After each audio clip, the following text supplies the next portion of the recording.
Emily, you ready to start? Yep. Okay. Hey, well, good morning, everybody. I'm Mike O'Neill, and we're so happy you are with us. We are in our sixth webinar in 6 weeks, and we welcome to this webinar again Rhonda Beard, my colleague, and we also welcome Emily Elrod. Rhonda, say hi, please. Good morning, everybody. Thanks for joining us again, and welcome to those that are new this week. We appreciate you joining us. And Emily, would you say Hello, hey? everybody. How are y'all? I'm Emily Elrod, and I am so pleased and honored to be on this call with you today, and I look forward to the conversation. Well, we're glad to have both of you on this call to give you a little bit of a sense of what is it we're going to attempt to do. The topics that we cover are topics that you have been asking questions about. I'll be introducing both Emily and Rhonda in a little more detail in just a moment. But to give you an idea of the questions that we understand that you've been asking for, is we're acknowledging that COVID put us all very much in a kind of a reaction mode. We were all scrambling. And in scrambling, we probably paid a lot of attention to all the requirements that we had to do. And sometimes what got pushed aside is we're dealing with people. The folks on this webinar are leaders. You're leading people. And we have to be very mindful that our employees, our customers, our neighbors, they're people first. And we've invited Emily to join us to speak to that because what we hope to be doing starting this week is move away from reaction to begin preparing, understand what we are dealing with, and begin preparing for what kind of lies ahead. So you're going to see that we're going to be actually transitioning a little bit of this webinar format so that we begin dialoguing on what type of things should we be thinking about, what type of things should we be doing in preparation for things resuming, which all indications are there's some beginning of that depending on which state you're on.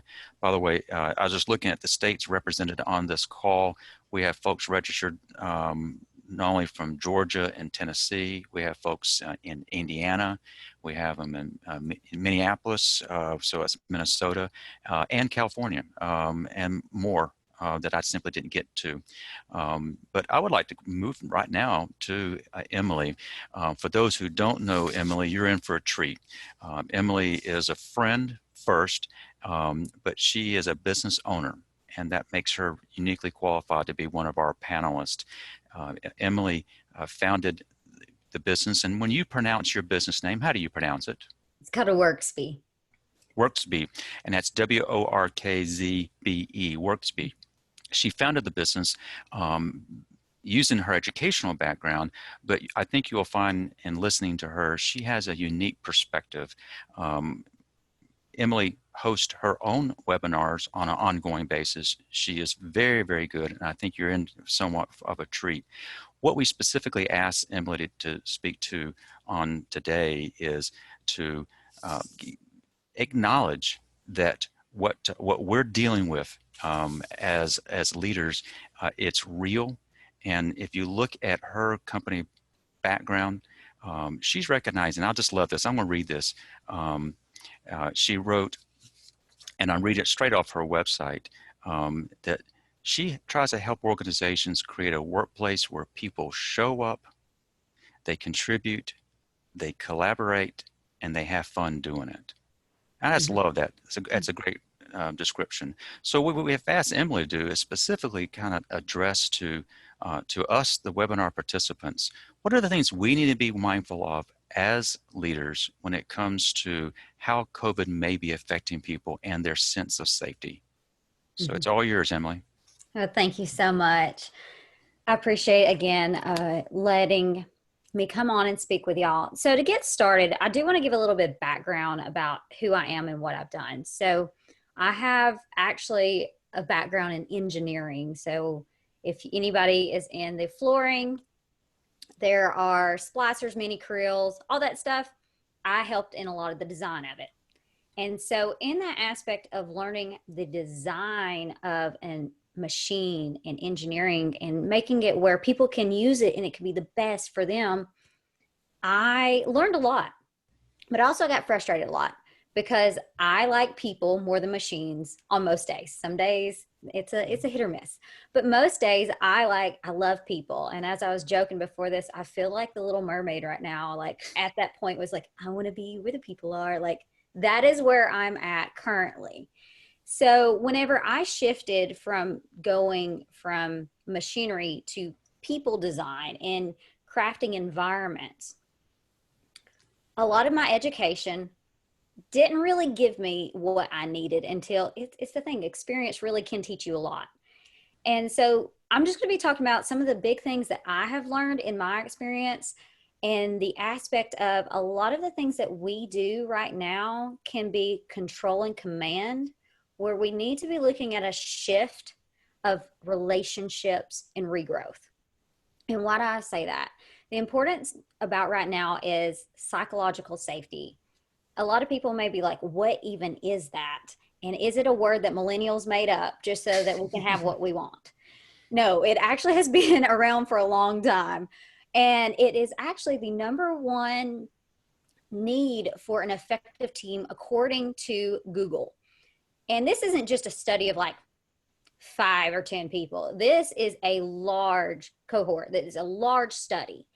And it's the Aristotle. So I'd love for y'all to check that out. And we'll make sure that we put a link to that as well. You guys can check it out. It's amazing. But psychological safety, to put it in a nutshell, it's you can come together and you don't get your head bit off. You can have curious conversations and you can be able to have a dialogue. And I can tell you that this is something needed now more than ever. And I also can give you all the facts.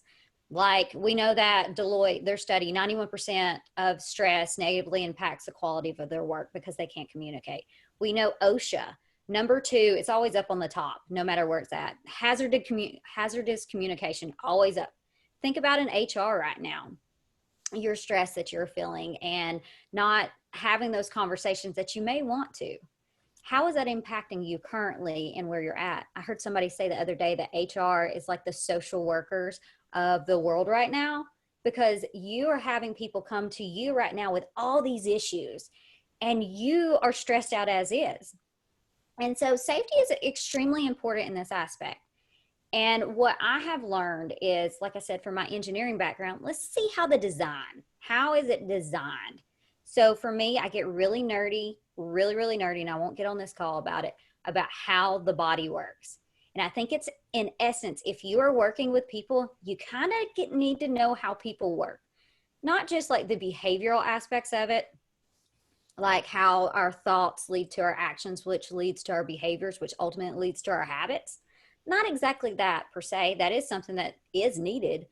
But let's look at it from how inside, how does our physiology work? And whenever I talk to people, there's 4 main things that I speak on. I'm going to hit on just 2 really top ones. Serotonin, which nobody ever remembers what I'm saying on it, so I call it the safety cop. Just think that your body has its own way to regulate safety, and it's in your gut. You have gut reactions. Think about some of these regulations that have went, or whenever you heard that you had to furlough or cut people, did you have a gut reaction? That is safety. That is serotonin. That's your safety copy of your body. It is linked to depression and anxiety. But it is also mutually reinforcing of your sleep, food, mood, and movement. So how you're feeling right now is really impacting a lot. Think of the people that you're trying to lead currently. How is that impacting them? And then also the big thing on this to compensate for safety is what is called the loving grandmother, or oxytocin. So oxytocin is something where if anybody's a hugger, or I am, so that is something that anytime I see people, I like to hug or high five anyway, so that I can create a connection. Handwritten cards right now. That is something that is to build trust. And so trust can compensate for the lack of safety. So here's the kicker. Trust takes some time. It does. So right now we are talking about psychological safety, but have you built in the beginning an aspect and a strategy where people can already trust you?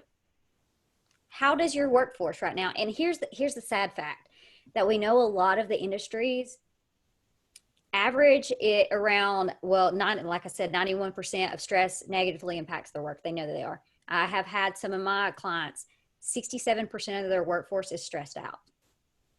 Think about yours. We know that your work, you actually as HR and leaders and policy leaders, you have more impact than your primary care doctor. That should be an eye opener, that you have impact on your people. So great, you have impact. What do you do with it? And that's what I really want to get in today, is some strategies. And I will be sending this later on in a link, but things that we have found that have been very beneficial. And it is starting out with initiation, relationships. Are you building relationships? Are you asking questions? What are you doing in essence to be able to make sure that you are creating a conversation where people actually know who you are and they know what you're about? And then we also look at the, let me pull this over, sorry. Like questions, demographics. Like in HR, I can pull a report like that and I know who but do you actually know those people? I always joke that in one of my clients, I had the lunch lady. Everybody knew the lunch lady. She knew all the problems. She knew all the answers, because everybody came and they spoke to her, but it was without bias. It was just through curious conversations. Or if you have somebody, if you're in HR, you may be, like I said, the social worker right now. Everybody's coming to you. I know people that use HR more than they use EAP. That should open up some eyes on that. Could I ask, excuse me for interrupting you, as we're talking about this, could you maybe differentiate? A number of the folks on this call have employees who have continued working through all this. So we've got the stressors of COVID in the workplace. We also have another group that, because business did not allow, they're sitting at home and might want to go back to work, but if they go back to work, that introduces new stressors to them. And then those who are still at work are now being reintroduced to those folks. How might that kind of all factor into the kinds of things you're sharing? Well, that's the beauty of it. It doesn't matter where you're at on this scale, that because the next step is information. You have to know your people. So you have the initiation of building the relationships, which is building that trust, because what you're doing is you're creating a safe space for people to have conversations. A lot of people talk about safe space and they think it again is like this millennial mindset that we want to say kumbaya and we want to be happy together. That's not it. It is a space where people can come in and they can just talk. And it is in the space that we want to make sure that we do not have people that are exactly like-minded. We want people that are like-hearted, and making sure that we can come together for a collective good or collective reasoning together. And so in that space of the initiation of building the relationships, if you haven't done that, you need to do that today. Like that's an easy win. And it's a simple thing of asking people of, how are you? How have you been today? How can I assist you? How can I serve you? And in that space, then you go to information. Information is key in the aspect that this will let you know, no matter if people are at home or if they're at work, how are they feeling? You are asking them, where are we at? Like currently, where are you at? And it also, the big thing is there's the phases. You've probably heard of them before. There's like the it's the adoption curve. So there's innovators, there's early adopters, there's early majority, and it keeps phasing up. And so this is a key part right here, to be able to ask your people, do a feedback survey. Google is free and you can send that out. But also I know a lot of y'all probably have SurveyMonkey. Use your resources that you have right now and send it out to people and collect their responses. Let them have a voice. So I will tell you, one of the most beautiful things that I've found is that people feel like they have never had a space for them to even to give their thoughts without ramifications. So this is a key time for you to hear your people, because we're serving them. So in that space of service, you need to figure out, where are your people at? Do they want to come on? How do they feel about it? And actually, we know that only 13.5% of people will be the early adopters, and they're going to be the ones that want to come on. So do you believe in thinking of your organizations, if you just mandate it, let's all come on right now, what are you going to get out of your people? One, they're most likely not going to be happy. And it's not about, in essence, making people happy and giving them all the things. You want to look for win-win situations. And in this aspect, if you're just saying, hey, here you go, come on, because that's the rule, that's rules and regulations, that's how we're going to demand and we're going to control compared to bringing relationships, you're going to lose a lot. Because we know that when in the essence of bringing people over slowly, that you allow them to have their voice, you allow them to have less stress, and stress literally cuts off the learning centers of the brain. Think of it whenever you're, or if you have kids, I think kids are a beautiful way to speak to things, because it's people that you love so much, and then at time you also want to like put them out for rent, and it's but you can't. So it's kind of like that aspect there, that your people are people that you love, that you've created these relationships. But whenever they're stressed out, how are you communicating? Probably not. How are you with your mindset with them? How creative are they? Are they sitting in the corner sulking? People unfortunately grow up and still have a lot of those same traits. So whenever people come in and you're forcing them to come in, you're not going to get your productivity. You can already kiss that one goodbye. You're also going to get resentment. One thing that sucks with what I do is that people come to me and they come in their honesty. So we always say that we want to stay hot, and hot is humble, open, and transparent. But in that space also is that I get to hear a lot of messiness. The other day I had I'm in the safety field. I'll say that is where safety and health is where I find myself the most. And it typically is male dominant industries. And so I'm seeing these big burly men just come in and never show emotions. And then they call me and they just break down crying. Have you seen that pick up of late? Oh, it's sad. It is, because they're not being heard. Is the big part, is the lack of hearing people and not seeing people as, if you get an email from me, it says the kiss of death is to be the genius with 10,000 helpers, instead be the genius with 10,000 geniuses. And in this aspect, his company has made him feel like he was not good enough and that his words didn't matter because their focus was on money. Money is great, but as I've always been taught, and I'm blessed for this, that your bank account will reflect how much you care for your people. We saw it after the 2008 recession. We're going to see it again after this. How you care for your people is a money strategy. There's ROI on it. We know that 27% reduced turnover whenever we increase psychological safety. We know that there's a 40% reduction in safety incidents. We also know that there's a 21% increase in productivity. So we know that creating these spaces where people can actually have conversations is a good thing. But yet a lot of people, and I'll blame my industry a lot, so we make it look like chocolate covered broccoli is what I call it. It's something that's palatable and we just throw it in their face and we're like, oh, it's so pretty. You know, we don't give the actual tools and resources and accountability that allows for people to actually follow through with a plan and create it sustainable for the future.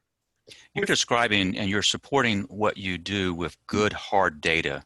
And that is, if you operate from the heart, it will pay off on the bottom line. We've been talking thus far primarily about employees. To what extent do these same ideas, being humble, being open, being transparent, apply to our own customers? To our customers in that aspect is, I will tell you that again, it's about relationships. A lot of people come in and it also again is back to the initiation. Before you start, make sure your customer's right for you. Make sure your customers are right for your people. And that's kind of like counterintuitive to say, but even for me, whenever I take on clients, I have to make sure that it is not going to kill me in the end. A lot of the times that people say your customer is always right, your customer is always first. I come from the mindset that my people that I am with every day is right. And then we will also have the conversation to see where it is. We're not perfect, but I believe in my people and I have a team of 10. I believe in my people. And then you trust but verify aspect of it. And so, but the thing is in this aspect, show you're human. being open, being honest, that opens up so much more conversations and abilities for people to have conversations that are needed now more than ever. And you'll actually be kind of shocked from it. And taking off this like facade and mask that everything is so perfect and actually kind of revealing yourself. A little prompt that I always use is, wouldn't it be cool if? Ask your customers, wouldn't it be cool if? And see where they go with that statement and hear them out. Actually hear them and see if there's ways that future on that you can take notes and you can later on be able to meet their needs. Right now, you may not be able to, but that's okay. Just let them know you're not leaving. You're not going anywhere. You're here and you're here to hear them. And Emily, we have a couple questions related to customers too, and I think it's more specifically to the current COVID situation. If you have any insights or input into this, do you have advice for proactively reaching out to customers? And how do you build trust with customers as you start to reopen your doors again? Oh, that one's a good one. Twofold on that one. How do you build trust for your customers? Hopefully you've already have some form of a relationship. It's again, it is going back to relationships. This is in essence the moneymaker. I'll give the example that 2008, my father is a business owner as well. So again, growing up, I've got to see these things in action. Every one of his competitors went out of business and he was the only one left. And it was the focus of that he had already created the relationships with his customers, but he also had checked in on them. And he came with the rule, the golden rule: treat others as you would like to be treated. Just use that simple principle. I can go deep into physiology and behavioral science and stuff, but I'll tell you the frankness of it. It's common sense. Do unto others as you would like to be done to yourself. Treat people with love. And love is not just like this ooey gooey feeling. It's being open. It's being honest. It's being humble in the aspects that you are talking with, but also non-judgmental. And I think that's met with curious conversations. Ask them questions. Simply You know, ask them. and I think related to that too is obviously if you have employees who have customer interaction, the way you treat your employees is going to have an impact on that customer interaction and customer relationships as well. And also keeping in mind that without our employees, you don't have customers. So you definitely want your employees to have that psychological safety so they can portray that and relay that to customers as well and give them that same feeling. Mm-hmm. And I agree. And it's just ways of, and you're probably going to be like, oh my gosh, how many times can she say the word relationship? Mm-hmm. But that's what the basis is that humans are created to have connection. Literally, that's what oxytocin does. Literally, that's trust. Like if you look at the body, how it works, you have to have trust, and trust is literally an oxytocin release. And if you look at the psychology behind of it, how do you create that? That's by creating conversations, having these open, and it's taking off that facade, taking off that mask, because we can easily tell when people are fake. So here's an example. Send a picture of yourself or someone on your team. Team highlights is something that's amazing. Tell things that your people are doing. Tell stories. Think of it as how, and I don't want to get religious in this, but think of who is the greatest leader of all time. Like if you take out religion of it, who has the most followers? And if you look at that, that would be Jesus. And in that aspect of it, how did he get that? It was through stories. These stories have passed on from generation to generation to generation. Doesn't matter which religion. Look at the biggest followers, and it is through stories. We literally connect to stories. Again, it's how psychology works. It's actually closer to our memory. And so stories are things that we can relate to. Look at your social media feeds if you have them. And I promise you, it's probably not the ones where you put out some fancy quote or something about your product. It's about a picture of your people volunteering, or if you're in the healthcare setting, this is a beautiful time right now to make sure that you highlight your people and show what you're doing. Love Shaw and what they have done, and being proactive and putting out stories on how they're helping the not only healthcare industry. They ended up helping me with Chattanooga Police Department. They needed masks, and the stories and the telling of that. People want to see people now more than ever. Emily, we have heard in the last 6 weeks some recurring themes.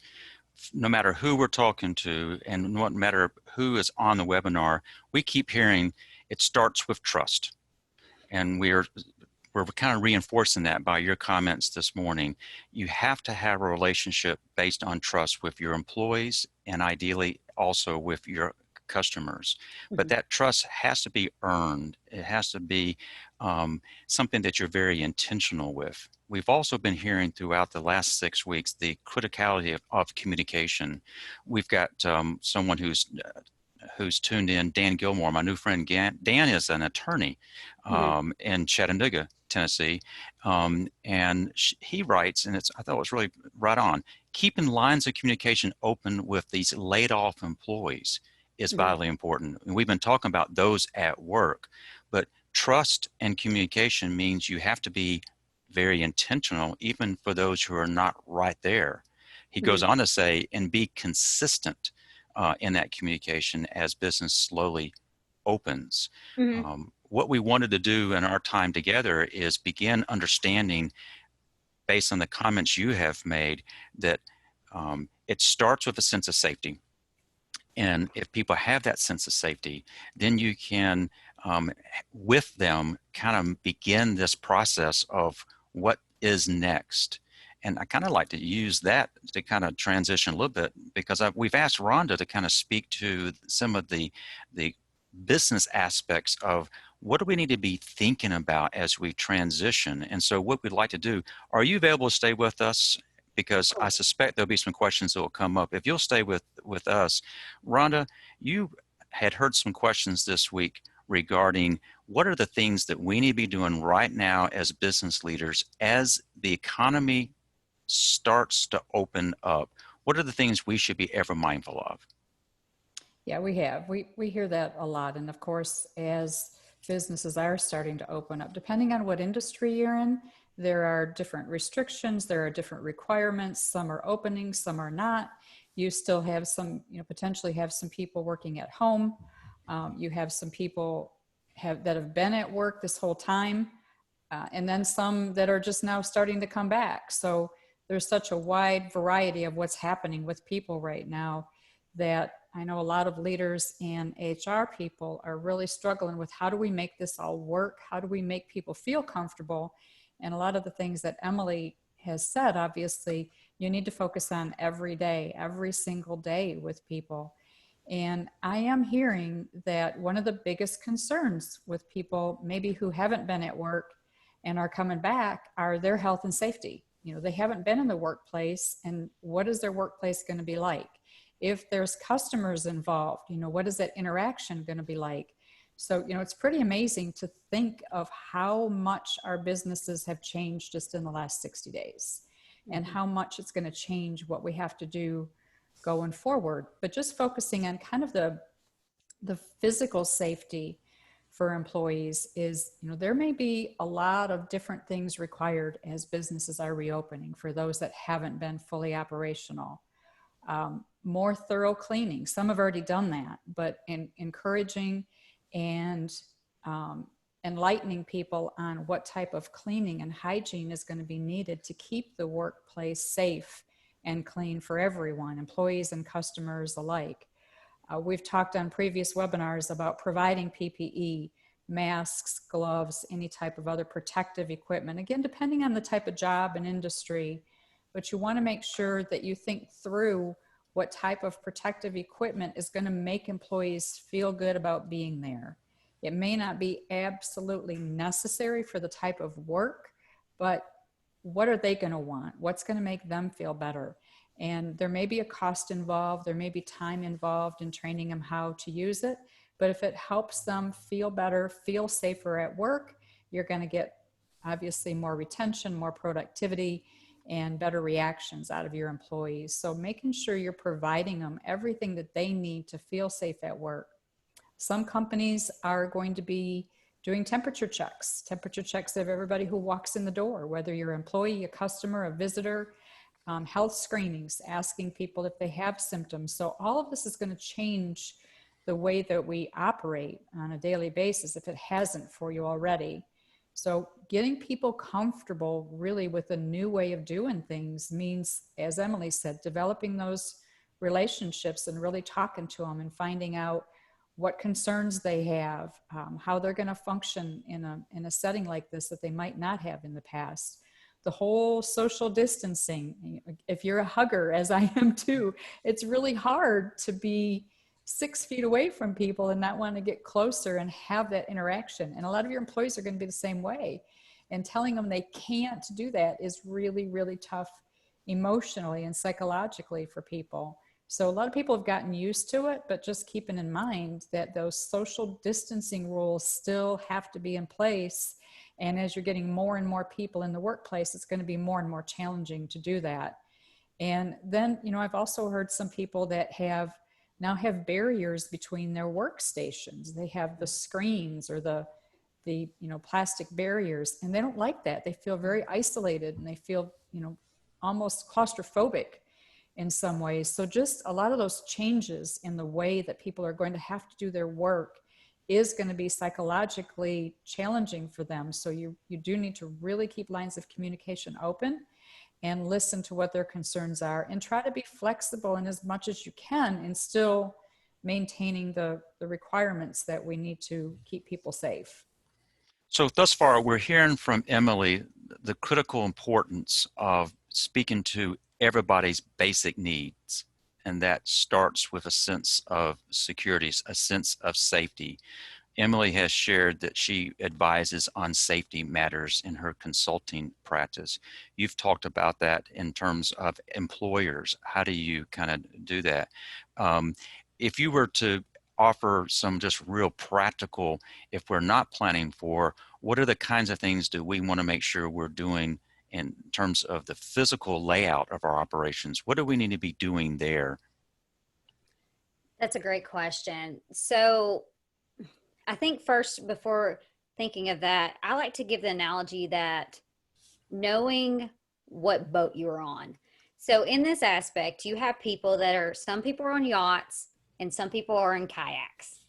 And where they're at determines what the layout needs to be. Because we're all in this storm right now. We're all in COVID-19 storm, but people's perceptions are their realities. And so what we talked about earlier is that communication is key. Well, it's actually more than communication, it's people's expectations. So expectations are what we need to look at. And when it comes into this, the layout is what is expected from people. I've even had safety people like this. I'm done hearing about it. It's over with. It's not that big deal. And I'm like, oh, but you still got to think of it as a big deal because people are in kayaks and they think that they are rowing and they're tired and they're sick of it and they're going to have to come into work right now. And so, like you said, Rhonda, I love the point that you said, it may be a cost, but it's to give this space that people feel a sense of security. And here's the catch-22. It can be a false sense of security, which can also lead to additional spread. So that is the part from safety professionals. They're like, ugh. So recommendations, again, CDC, what they say, 6 feet away. You got to know that the mask and the gloves are like the low end of the totem pole. Like PPE is like at the bottom of the list, but it gives such a sense of security to people that a lot of people pop it up. And so making sure that you have a space that is clean thoroughly, that you are given your space, the 6 feet. We also have seen where people do outside tent locations for the thermometer checks. You just want to be careful with that because we have yet to really see where people actually get in a long line. They're usually like 5 to 6 people in on one line, and they'll stay in their cars because that's their safe spot. You got to think of it this way as well. When people are not safe, they're going to go to their normal. And sadly, our normal is what it is to go to things that may not be good stressors. So we could be overindulging in food. We could be overindulging in alcohol, sleep, Netflix, whatever it may be. But that's their normalcy right now. And they're clinging to whatever it is. So you have to give this sense of safety. Some people don't want to have thermometer checks. But another guy I can think of, he has built the relationship and people are thanking him for it.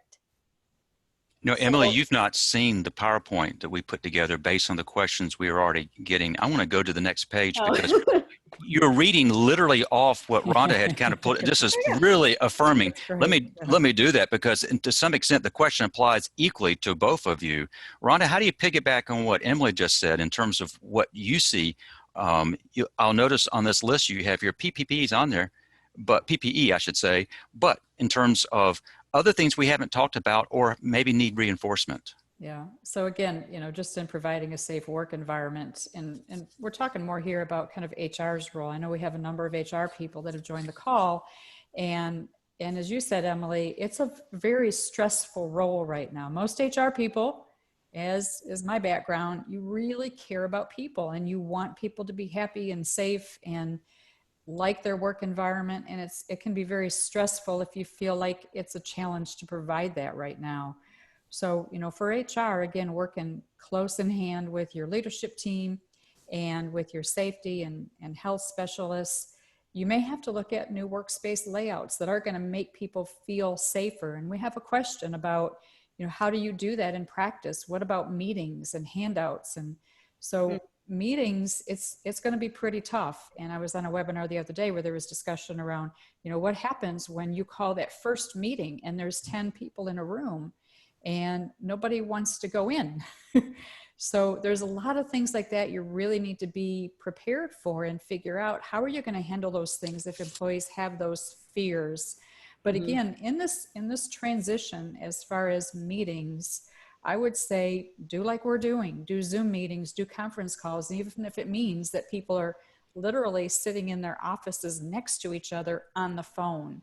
I think we're still in that transition phase of it's not safe to be close to people and people aren't going to feel safe being close to each other. So do the conference calls, do the Zoom meetings. And, if you have a large enough conference room or meeting room where you can spread people out, then go ahead and try that with small groups. But I would say still keep doing conference calls, even if everybody's in the same office, until we get a little bit further down this path of the uncertainty we have right now.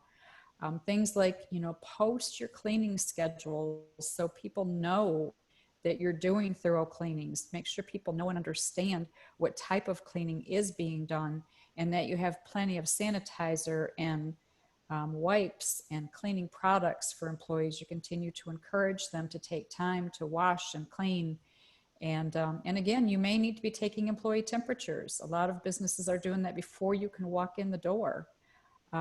The other thing is you're going to have employees that may be involved in more extensive cleaning, in taking employee temperatures, in screening customers or visitors who walk through the door.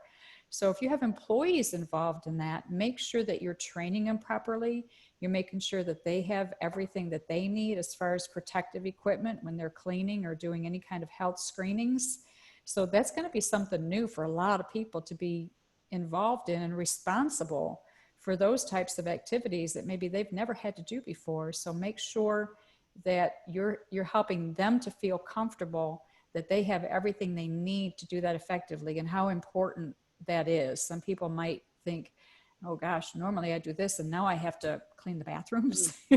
Well, yeah, we need more people to clean the bathrooms because it's a really important function right now. So, take time to make sure people are trained and really educated in how important those processes are. I love that. And I want to just quickly go on that about the cleaning the bathrooms. Again, growing up, my father watching his business, he is an owner. This is a global company. He still cleans the bathrooms. Mm-hmm. And the reason why is because he shows people that they are all equal. They're all equally minded. So people are like, oh my God, I've worked this hard. I'm not going to touch a stinking bathroom.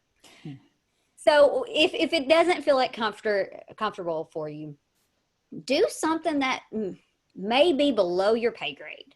Just one thing. And it's not to do it for a fanfare, but it's to show that we're all in this together. We're all like-minded and we're not like-minded. We're like-hearted. And we're coming as a company, as a collective group to be able to be better together in essence. So I really love what you're saying on that aspect. Is it's just pitch in. Yeah. And because actually going back to psychology, we know that whenever people go through rough times together, hence why fraternities actually do a lot of the hazing rituals, is because actually in that it creates a bond because you've been in stress together and you have a unique time where you were facing a stressor that was more than just like a normal, like you've have a flat tire or whatever it may be, but you've created a connection with people. And so in that, you're actually creating a bonding experience and you actually are creating a trust. And so in essence, in this time is it's a sad time, but it's a great time more than ever to build trust. And it's actually at an easier rate that you can do that. You know, we've been very fortunate on these webinars in that many of you who have tuned in this morning have tuned in on previous webinars. Some of you have been on every single webinar, but another recurring theme that we keep hearing is the criticality of communication. We even spent some time in a previous webinar on that very topic. This kind of came up, and so we were preparing that, and this would be really speaking to kind of both of you. But when you are communicating, I'm curious to what extent this lines up with HOT. Rhonda, from an HR perspective, as we're talking about employees, and Emily, from a customer standpoint, what are the things we need to be doubling down on from a communication standpoint right now? Well, and again, Emily mentioned hot, and I didn't hear that before this webinar. I don't have transparent in there, but I do have open and honest. So everybody, on the same page, absolutely. And I think I mentioned on the webinar last week, for those that were on, you can't over communicate. So people want to know what's going on. They want to know, what's happening with the company, what the future looks like, what the plans are. So open, honest, and frequent communication is critical. Somebody had, in one of the questions about handouts, absolutely use every method of communication you can, because you are potentially going to have people at work. You're going to have people out in the field maybe who are out doing, other types of work outside of your office. You have people working from home. So use your social media, use email, use different websites that you have to post things on potentially if you have an intranet. Do small group meetings, do broadcasts, do mailings, handouts, send things home. And I know there's so much going on that people think, I don't have time to do all this, but you need to do it. It is a critical aspect right now of where your business is going to go in the future. And as Emily said, people, they're going to remember how they were treated during a time like this. And so it's extremely important for your future to take the time to really develop those relationships, to show you care about people, and to communicate frequently. Make sure that you're sharing with them what changes you are making, what restrictions your industry has, what restrictions your company has, and what you're doing to make sure that you're adhering to those, what the future plans are, and what you expect to happen in the next week, the next month, when, everything that you can find out. And we've provided a lot of resources in the past through the CDC and other Q&As. Anything you can find out about the expectations of your business and your industry, share that with your employees. Again, everything that you're doing to protect the employees and the customers, share that, communicate that.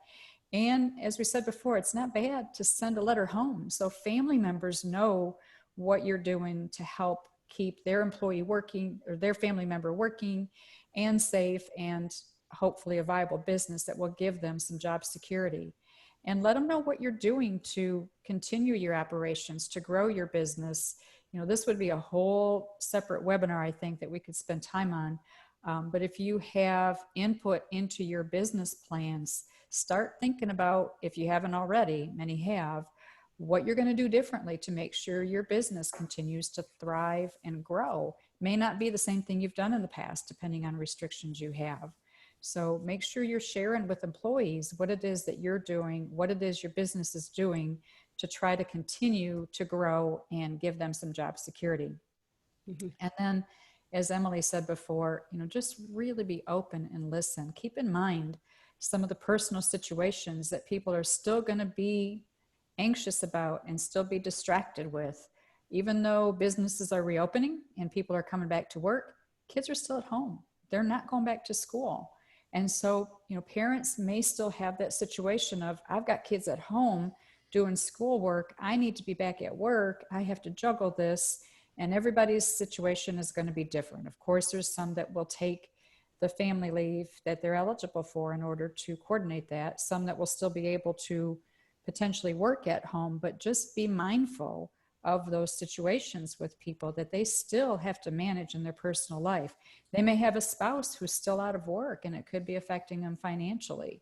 Or they, may have family members that have health concerns that may have been exposed or have COVID or think they have COVID. So all of these things are going to still be weighing on people's minds. So just the fact that your business is reopening and people are coming back to work doesn't mean everything's going to be okay now.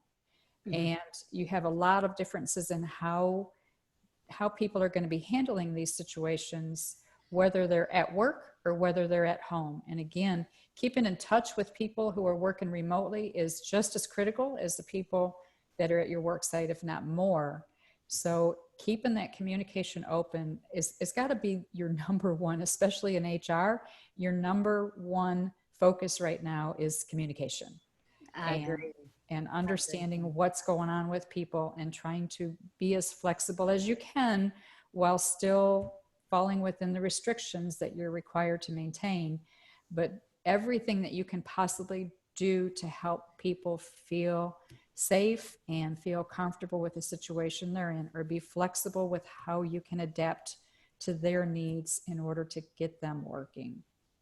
For the last 6 weeks or so, most of the news we've been dealing with has been negative. And it's no different this morning. And I don't mean to be a downer here, but here's what we're dealing with, folks. As of this morning, there are 1.06 million confirmed COVID cases in the United States alone. And sadly, that's led to over 61,000 deaths. We're talking about trying to come back from this, but many say that this is going to be a relatively protracted experience. The very first webinar, we're acknowledging we had a health crisis on our hand. What do we have to do to protect the health of our employees? What do we have to do to protect the health of our customers? And now we're talking about the economic crisis that we're dealing with. Right before we started this webinar, the Department of Labor released the most latest unemployment numbers. And it means that in the last 6 weeks, over 30 million people have signed up for unemployment benefits for the first time. That's a staggering number. And so what we're trying to do is keep our webinar here real. We're trying to be mindful of these are real lives. These are people who are sick, who are scared, who are grieving, who are don't know what's going to be ahead. None of us know exactly what's going to happen. Many live from paycheck to paycheck, and here we are talking about these kinds of things. We're trying to stay grounded in what is it we've been kind of talking about. One of the grounded things we said we would do is pass along what we know to be the very latest. I don't know about you. I've not watched more webinars. I've never seen so many webinars available to us, and many of you like me have kind of tuned in. You can be almost overwhelmed with information, but what we try to do very early on in these webinars is make people aware of things they may not have been aware of. Let me give you a quick update. An example of that would be the Paycheck Protection Program, the PPP. That was something that was brand new, had not even been launched yet, and 6 weeks ago they announced it.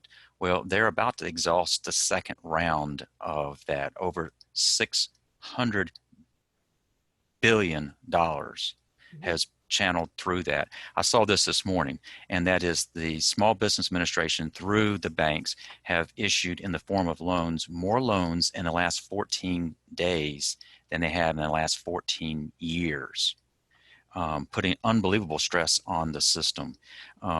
So I guess I'm mindful of where are we on the PPP program. The latest we see is that the glitches continue, unfortunately. The system crashed on Monday. It's been a bit rocky. My banker friends say that they're going to do as much as they possibly can, as long as they can until the money runs out. And so again, I don't want to be stressing the negative, but the reality is that's what our folks are dealing with. The small business owners who saw the PPP program as a kind of a life raft, that may be all they have. And we got to keep this in perspective. It's only designed to kind of bridge a short period of time. So in the few minutes we have left here, I want us to make sure that we leave time for any more questions that might have come up. Judy writes, how do we reach out to customers? Now, again, we got business owners on this call. How do we reach out to customers without them thinking that you're trying to sell them right now? That's a great question. And basically, I hate salesy. Salesy is not my thing at all. Again, back to the main word, relationships. But psychology, like you said, fears.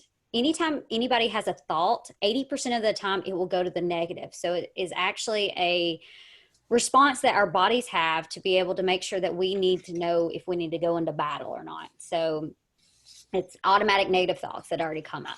So then we have narratives, like you said, in the media and news that also makes it kind of go more. Be that positive light right now. Here's ways that you can do it. One, address their fears.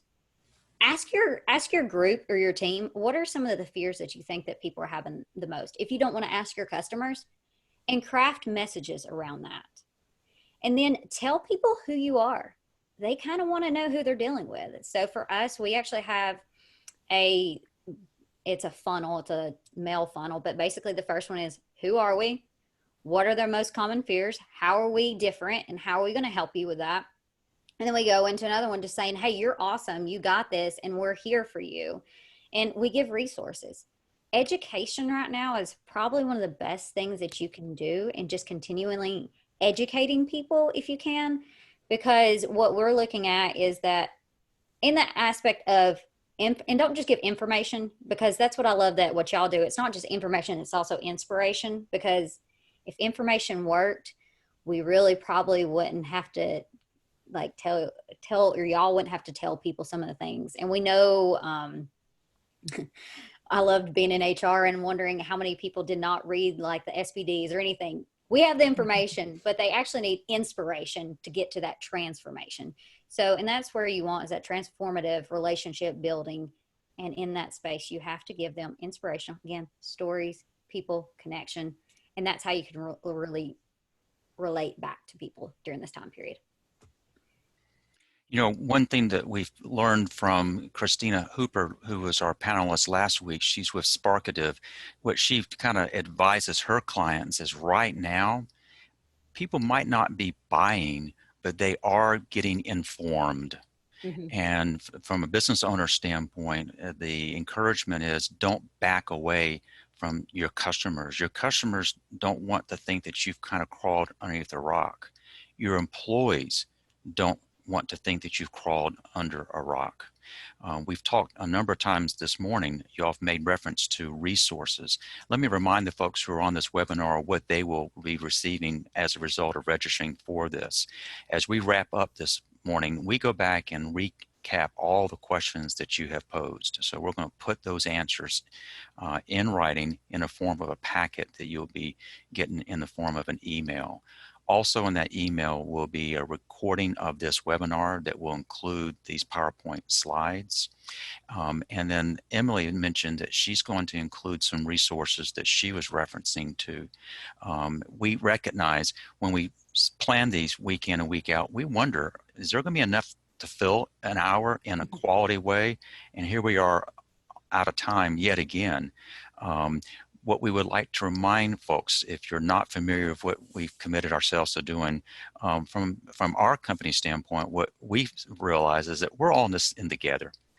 Do we have the answers? We know some of the answers. We don't know all the answers. However, you may have questions that have come up this morning that you would like to ask, and you didn't really want to put that up in the Q&A pane. And we respect that. We want to respect that privacy. Or you may have questions that may be a bit too complicated to be answered in this setting. So just a reminder, if you are interested, you have the option, if you would like after the webinar, if you'd like to spend some one-on-one time with Rhonda or with me, let it be known, and then we'll just get our calendars out, pick a time, and we're going to block whatever time necessary. We've agreed to block no less than 2 hours, if that's what's needed, to work one-on-one with you, and this is no charge. This is what we want to be doing for the people who gave us the courtesy of being on this webinar. We learn from you in this process too. So just be mindful that the email packet will also include a link to the 2-hour consultation if you so enjoy. It would also have contact information for Emily if you want to reach out to her and learn more. It will also have a link to her website. As we wrap up, we've got another minute. Emily, Mike, anything else? I just was going to say, I think this might be a good one to end with, a question we have that I'd like Emily to answer. And I think I already know the answer to it, but are business happy hours on Zoom or on a site a good idea to help with stress? Yes. Well, catch 22. Yes, but don't make people have to join. Yeah. Because some people are zoomed out. And so, yes, it is a great way. Happy hours or open business hours is a great way for you also to deal with time management. And we have a lot of open door policies that we have. I kind of frown upon them. I actually like office hours because just think about now. Have you had a kid run in on you and it's like distract you and stuff? So this is a way for you to create a space that you can listen and have a conversation. So yes, happy hours are great. And just it's going to sound weird just because a lot of people are stressed. Have fun at work. Yes, you have all these mandates and stuff, but if you don't spark a little fun, you're just going to let that stress overtake you, and you're literally going to shut off your curiosity, your creativity, and your ultimate future of success. And if there's something you need help with, I'm going to speak for Emily here, but for us as well, definitely have fun. If you need help with some ways to have fun remotely or with people that are not at your work site, let us know and we'll be happy to help you come up with some ideas to set some things up, because that is really critical to keep people connected right now. We hope that the time we've been together this morning has been informative. We hope you've had fun. Ron, it's always good to be with you on these week in and week out. Emily, you were a great panelist. Thanks for joining us this morning. Thank everybody on this webinar. You gave us an hour of your time. I hope it has been informative. I hope it has been fun.